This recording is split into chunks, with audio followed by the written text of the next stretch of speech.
A paz do Senhor, meus queridos irmãos. Este é a Escola Bíblica na Web, o EBD na Web. A lição de jovem que estamos estudando sobre Jesus Cristo, Filho de Deus, Filho do homem. É um assunto sobre Cristologia, que nesse trimestre já estamos encerrando, baseado também na doutrina da salvação, que é a soteriologia. Quando falamos de Cristologia, doutrina de Cristo, automaticamente também estamos estudando a doutrina da salvação. E nós temos visto nesse trimestre que já hoje é a penúltima lição, acerca do nosso Senhor Jesus Cristo, sua humanidade, sua deidade, seu ministério terreno, seus títulos, seu senhorio, sua obra salvífica que envolve auto-oferta pelo pecado, redenção, cura espiritual e física. E hoje estamos estudando sobre o código de ética, ou seja, o código de conduta, a maneira de viver do cristão.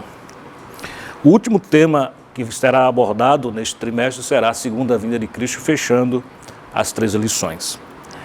Nós temos aqui, meus queridos irmãos, um tema muito rico, que é acerca do código de ética de Jesus. Jesus, certa vez, se intitulou como a própria verdade. Ele disse: eu sou o caminho, eu sou a verdade, eu sou a vida. Ele não é uma das verdades, mas ele é a verdade. Vamos ao texto do dia. Portanto, tudo o que vós quereis que os homens vos façam, fazei-lhe também vós, porque essa é a lei e os profetas. Mateus, capítulo 7, versículo 12. Jesus, nesse texto do dia que você ouviu, fala acerca da lei dos profetas, né? Essa referência que Jesus faz é a Bíblia do Antigo Testamento, ou seja, todo o texto até então existente, que resume-se em lei e profetas. Vamos também ouvir agora a síntese da nossa lição. Ser cristão é assumir a radicalidade do discurso de Jesus para si em primeiro lugar. Essa questão da radicalidade do discurso de Jesus, ela é muito importante, porque às vezes temos a visão de Jesus apenas pregando o amor. De fato, ele veio pregar o amor. Deus amou o mundo de tal maneira que deu o seu Filho unigênito, para que todo aquele que nele crê não pereça, mas tenha vida eterna. Mas há um lado do discurso de Jesus que deve ser colocado em prática. Quando falamos de discurso de Jesus, estamos falando dos seus ensinamentos, que é o lado radical dos seus ensinos. E seguindo esse discurso radical, esse ensino radical, nós nos tornamos discípulos radicais. Bem, gostaríamos de trazer para os irmãos, para os professores, alunos, algumas informações onde está inserido esse texto com a lição de hoje, que é o Código de Ética de Jesus. Temos que compreender, perceber que este assunto, o texto da nossa leitura bíblica, o nosso texto bíblico, que está em Mateus 6, do 1 ao 8, depois do 14 ao 18, aqui Jesus fala sobre pontos importantes que nós vamos estudar daqui a pouco, mas gostaríamos de trazer primeiro a informação de que esse texto ele é um complemento do capítulo anterior e do capítulo posterior, ou seja, o Sermão da Montanha, ou Sermão do Monte, abrange 3 capítulos de Mateus, capítulo 5, capítulo 6 e o capítulo 7. É interessante que um grande pensador, um grande pastor,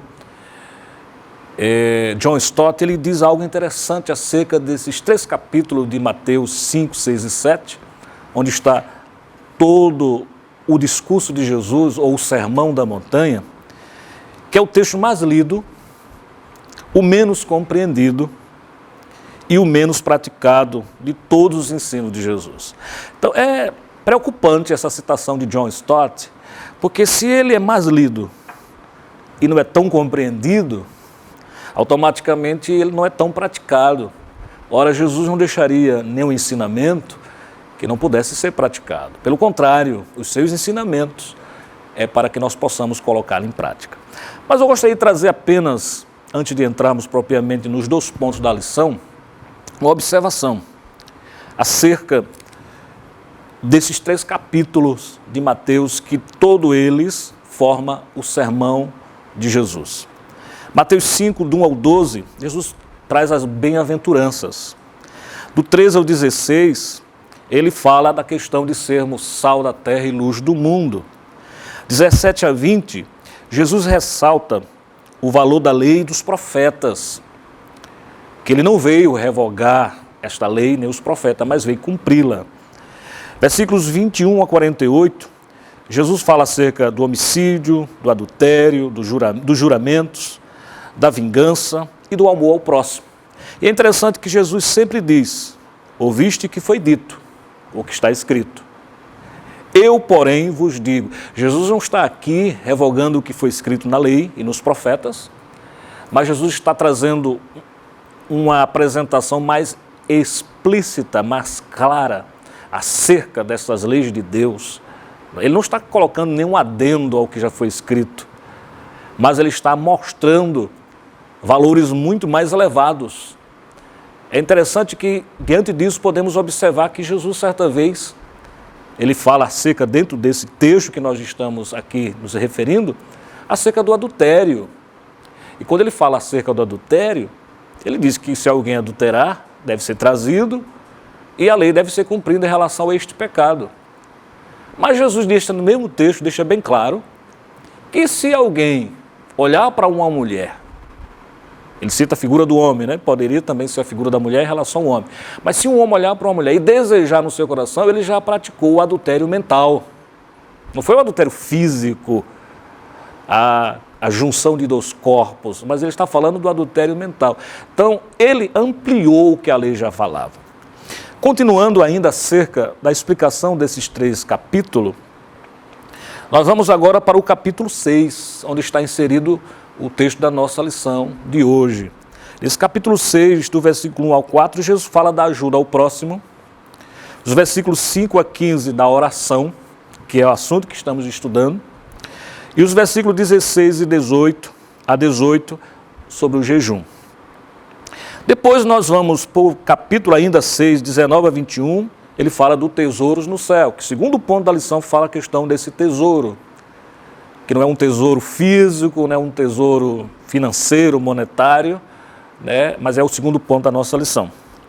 Versículos 22 e 23, ele fala de sermos luz e os nossos olhos ser esta luz diante dos homens. Versículo 24, ele fala dos 2 senhores, que você ou serve a um ou serve a outro. Não pode servir aos 2 ao mesmo tempo. Versículos 25 a 34, ainda do capítulo 6, ele fala da ansiedade, da solicitude das coisas desta vida, sobre o que comer, o que beber e o que vestir. Aí nós entramos agora no último capítulo para formar o restante do sermão de Jesus, ou trazer o restante do sermão de Jesus, que é o capítulo 7.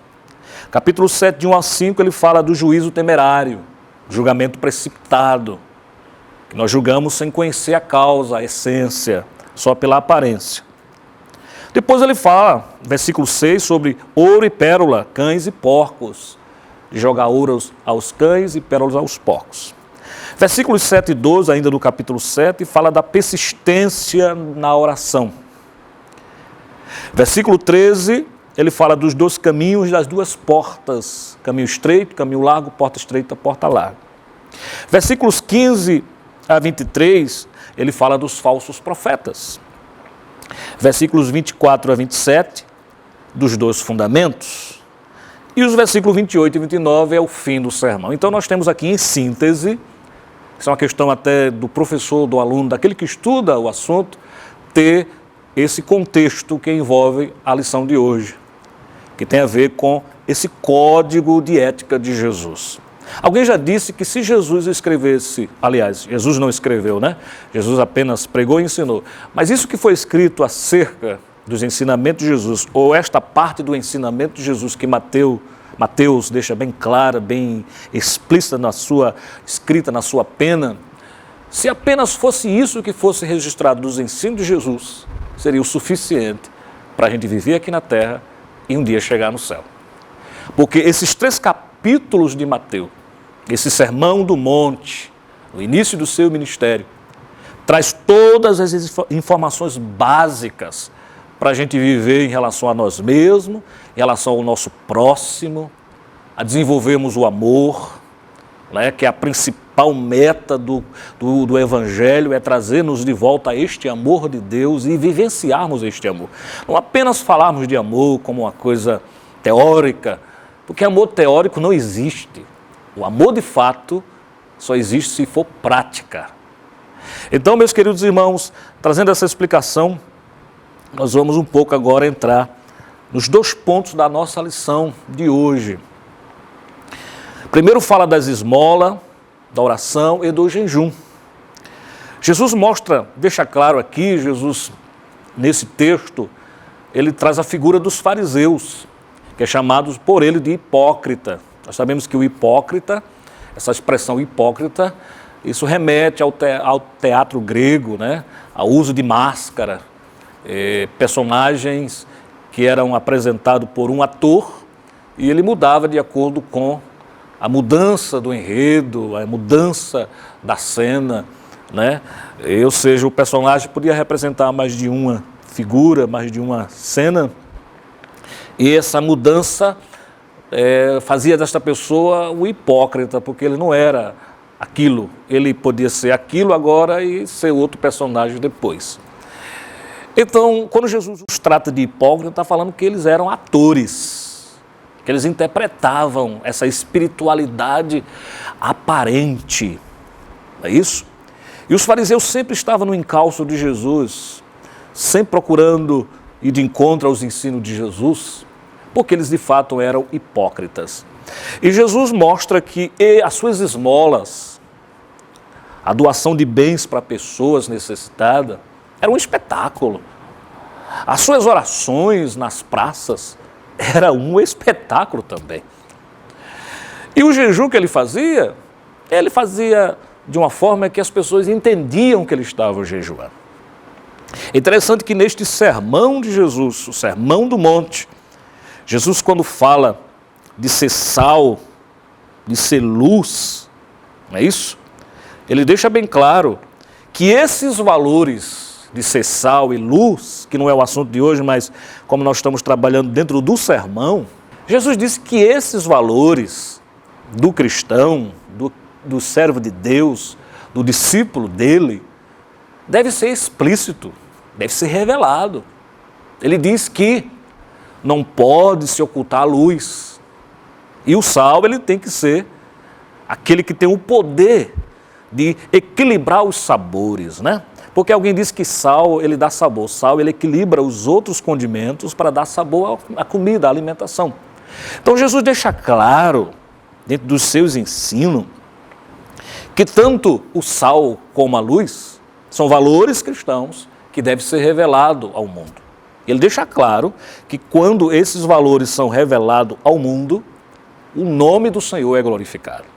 Quando você é luz para o mundo, e ele diz que você não pode esconder uma cidade iluminada, né? Ou seja, de longe você vê uma cidade iluminada.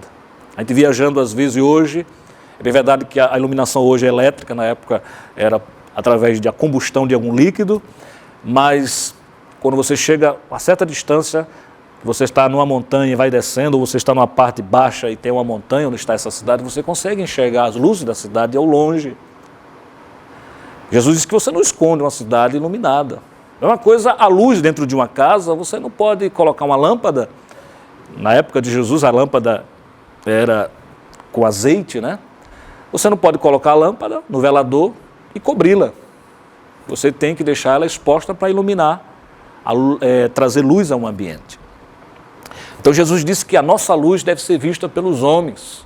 A nossa conduta, as nossas atitudes, a nossa conduta de ética, baseada nos ensinos de Jesus, tem que ser vista pelos homens.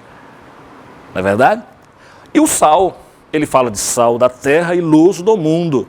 E esse sal, ele deixa bem claro, se esse sal ele não salgar, ele não fizer aquilo que de fato ele deve trazer a existência, ou seja, o sal ele não veio apenas para ser sal, ele veio para interagir, né?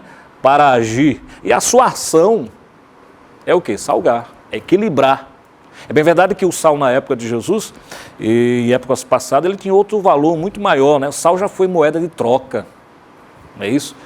É aquilo que chama de escambo, né? Você troca uma mercadoria por outra mercadoria, sem usar papel moeda. Então o sal já foi moeda de troca, já foi algo muito valioso, não tinha-se geladeira, não tinha lugares para conservar os alimentos. O sal nas viagens de barcos de um lugar para outro era que conservava a carne, o peixe. Até hoje o sal tem esse poder, né? Então a palavra salário, para quem diga que veio da palavra sal, é isso por conta do valor que esse produto já teve. E Jesus deixa bem claro que o sal ele veio, sua ação é salgar. Se não serve para salgar, ele não serve para nada, a não ser pisado pelos homens. Então esses dois valores de ser sal e ser luz, eles devem ser explícitos. Mas às vezes a gente troca as coisas.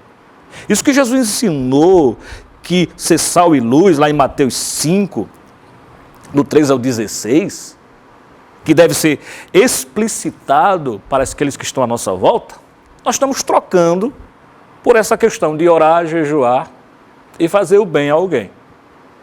Hoje, com as redes sociais, né, com tantas imagens jogadas nas redes sociais, as pessoas estão fazendo o bem a alguém, estão lá fazendo uma selfie, estão filmando, estão mostrando o bem que está fazendo a alguém.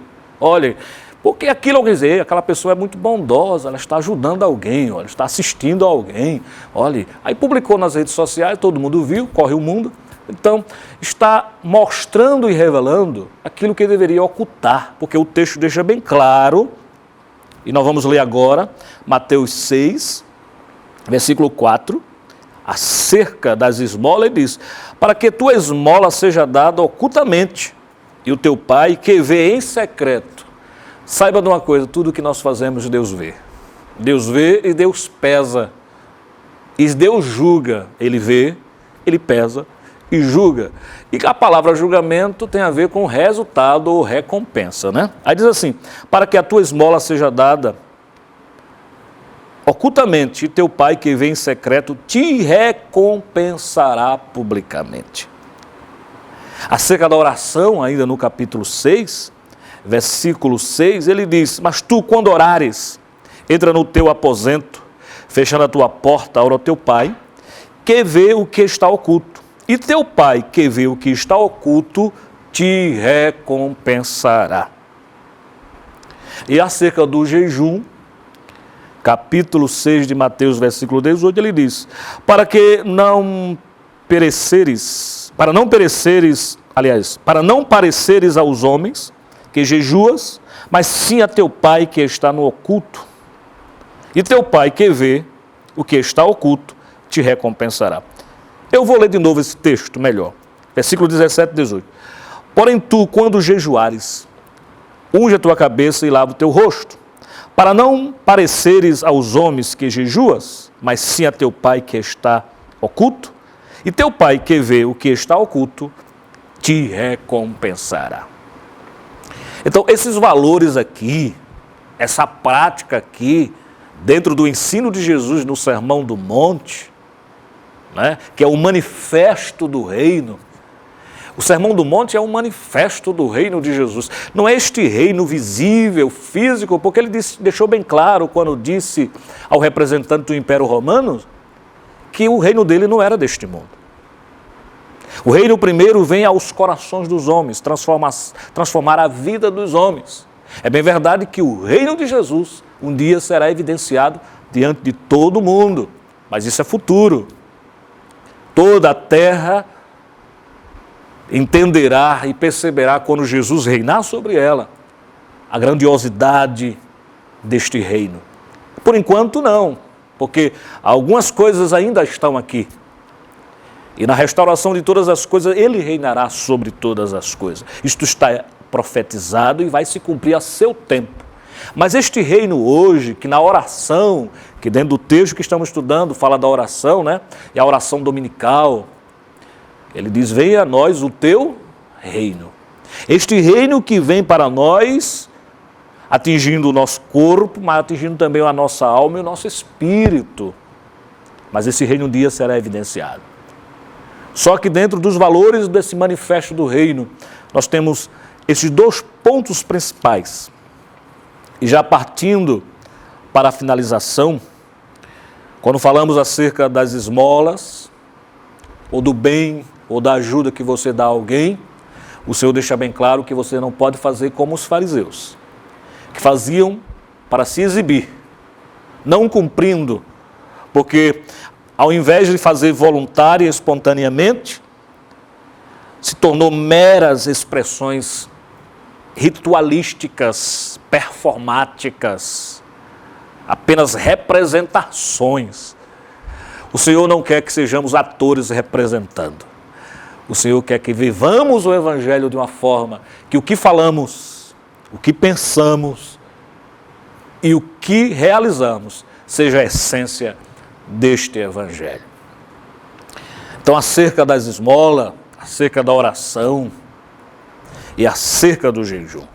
Eu gostaria de trazer um ponto aqui acerca da oração, quando Jesus, ele nos fala acerca da oração, e quando chega nos versículos 9, né, até o versículo 13, nós observamos aqui Jesus trazendo a oração dominical. Depois ele falar de como devemos orar, ele traz uma síntese desse projeto de oração para nossas vidas, que ele fala que devemos orar.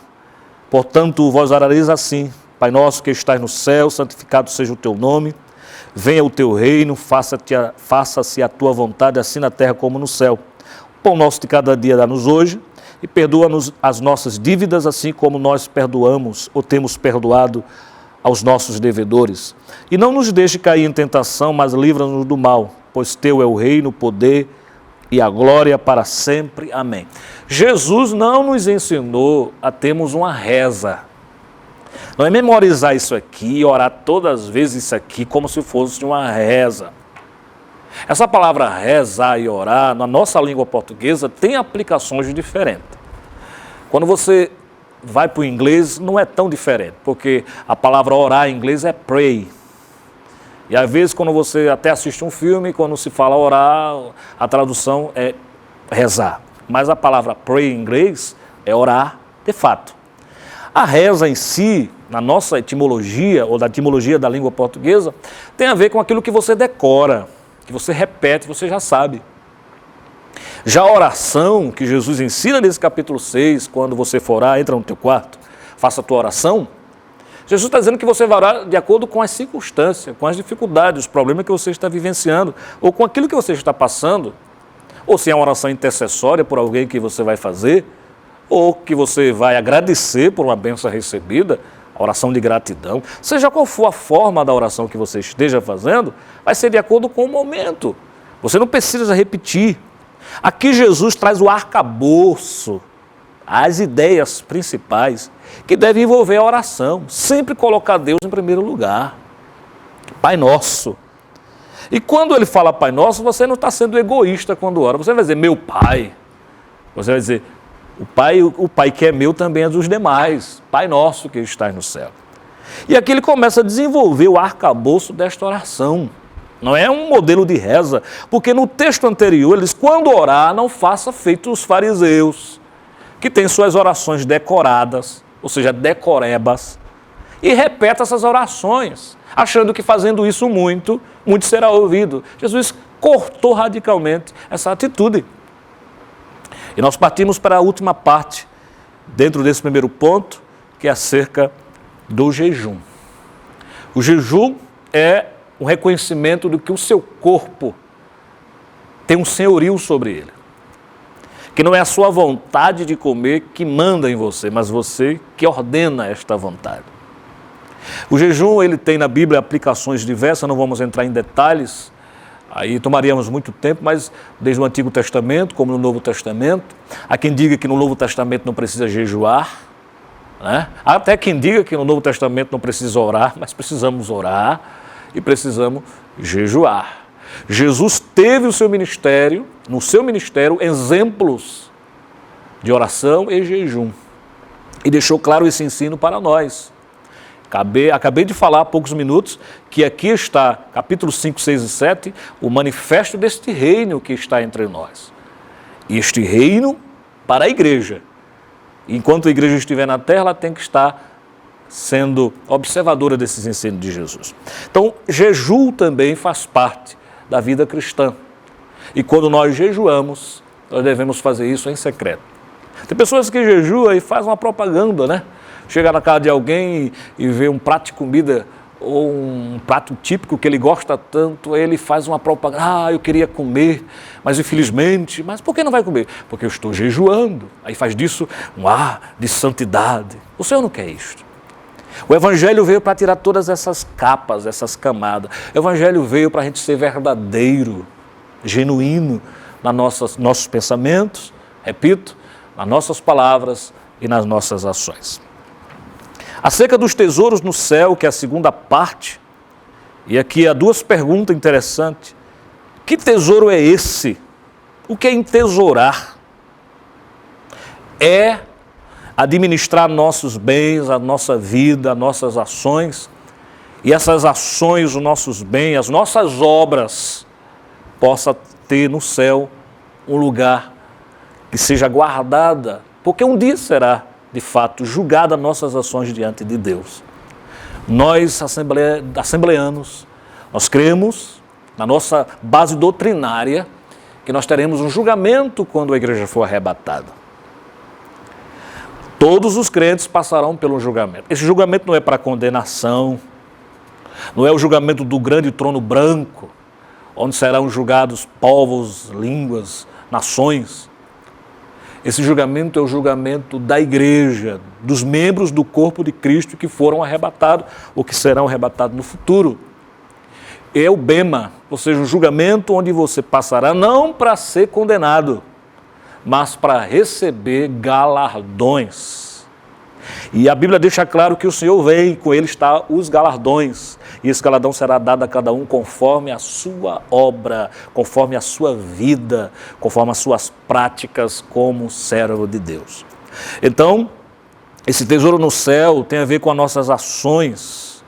Mateus 6, 19 a 21, eu gostaria de ler.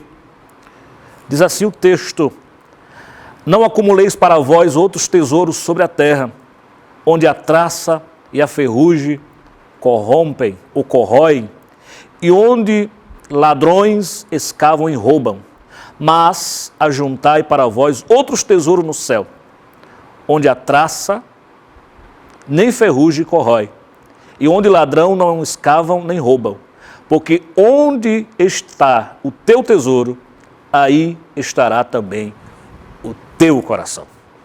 Então, sintetizamos desta forma. Que Deus nos ajude, irmãos, que possamos estudar, né?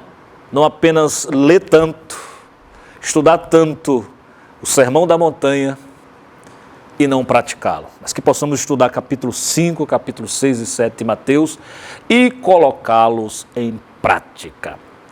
No final do ministério de Jesus, há outro sermão dele, é o sermão profético, que está lá em capítulo, começa no 23 de Mateus, mas é o 24 e conclui no 25, mas o 24 é o cerne deste sermão, não um sermão como o da montanha, de ensinamentos para serem praticados, mas o sermão escatológico, quando ele fala do que vai acontecer nos últimos dias, até o retorno dele em glória. Que possamos estudar a palavra de Deus, compreendê-la e praticá-la. Assim encerramos a lição 12, a penúltima lição desse trimestre, primeiro trimestre de 2020, a lição de jovens, o Código de Ética de Jesus. E eu quero deixar o texto final desses 3 capítulos, 5, 6 e 7 de Mateus, que é o Sermão da Montanha, os 2 versículos finais para a nossa compreensão de tudo que foi falado. Mateus, capítulo 7, versículos 28 e 29. Quando Jesus acabou de proferir estas palavras, estavam as multidões maravilhadas da sua doutrina. Todo esse ensino de Jesus é doutrina. Doutrina não é para ser lida apenas, é para ser praticada. Aí o versículo 29 diz, porque ele as ensinava como quem tem autoridade, não como os escribas, que eram apenas hipócritas e atores. Que Deus abençoe a todos, no nome do Senhor Jesus.